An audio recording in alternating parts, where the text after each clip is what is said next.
The largest nuclear explosions in history.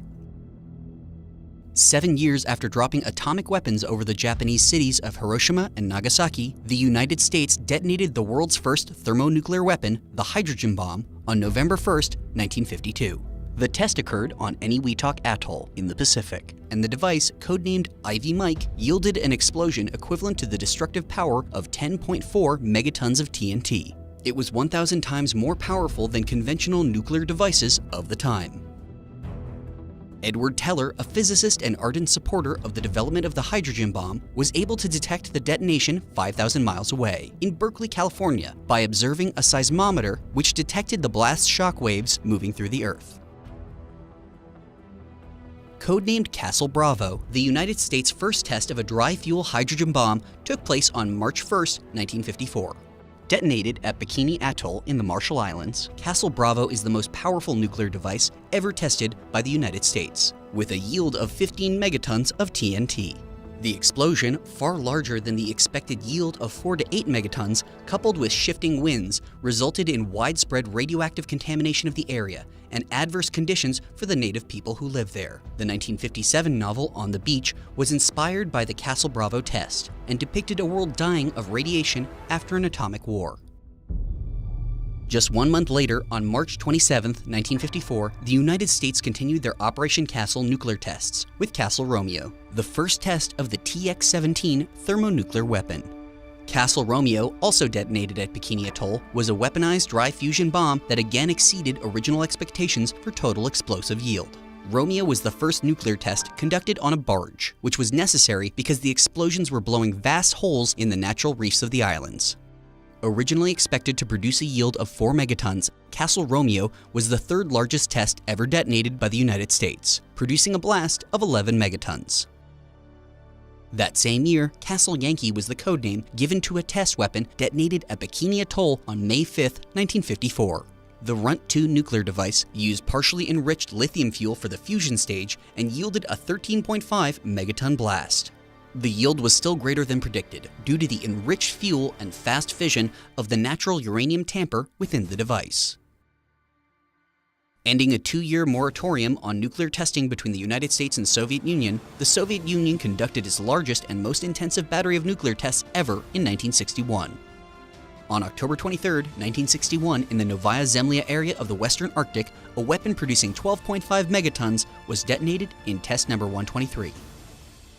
Novaya Zemlya is a pair of islands between the Barents Sea and the Kara Sea that measure 32,000 square miles in area, or about the size of the state of South Carolina. Many thermonuclear tests during this period were conducted on or around these islands, the largest of which occurred on October 30, 1961. The Tsar Bomba was the most powerful nuclear weapon ever created by mankind and yielded a 50 megaton blast. That's over 1,350 times more powerful than the combined energy of the bombs that destroyed Hiroshima and Nagasaki. The Tsar Bomba was so big that it required a specially modified Tu-95V bomber to carry it, and the device was outfitted with a parachute to slow its descent long enough to prevent the release and observer planes from being destroyed in the blast. The explosion was so devastating that its shockwave damaged windows over 550 miles away, and the flash was so bright that it could be seen from more than 620 miles away. The following year, on August 5, 1962, another incredibly large Soviet thermonuclear test delivered a blast of 21.1 megatons. Test number 147 was an airdrop test that detonated 11,800 feet above sea level at the Novaya Zemlya test location. That's 7 times as high as the Willis Tower in Chicago. On September 25th and 27th of 1962, 2 hydrogen weapons were tested yielding 19.1 and 20 megaton blasts, respectively. Again tested at Novaya Zemlya, test number 173 and 174 were airdropped and detonated at an altitude of about 13,000 feet. Just weeks after these tests, the United States would discover the presence of nuclear-armed Soviet missiles in Cuba, just 90 miles off the coast of Florida. This sparked the 13-day military standoff and naval blockade known as the Cuban Missile Crisis. In the interest of international peace and security, all concerned should refrain from any action which may aggravate the situation and bring with it the risk of war. nuclear catastrophe was narrowly avoided when Soviet leader Nikita Khrushchev offered to remove the missiles from Cuba in exchange for the US promising not to invade the island and removing their nuclear weapons from strategic locations in Turkey. The second largest nuclear test in history, also conducted by the Soviets, took place on Christmas Eve, 1962. It was a thermonuclear fusion bomb, delivered via an intercontinental ballistic missile, or ICBM. It yielded 24.2 megatons and had a destruction radius of about 6 miles, or about a quarter of the size of Los Angeles. Test number 219 was one of the last atmospheric nuclear tests conducted by the Soviet Union.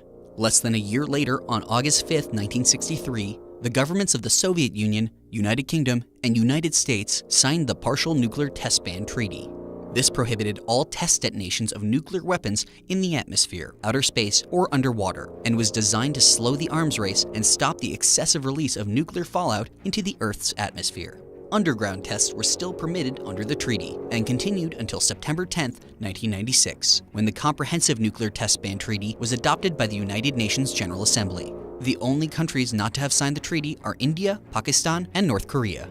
To date, the nuclear powers have detonated 2,475 devices in over 2,000 nuclear tests. 1,054 of those tests were conducted by the United States.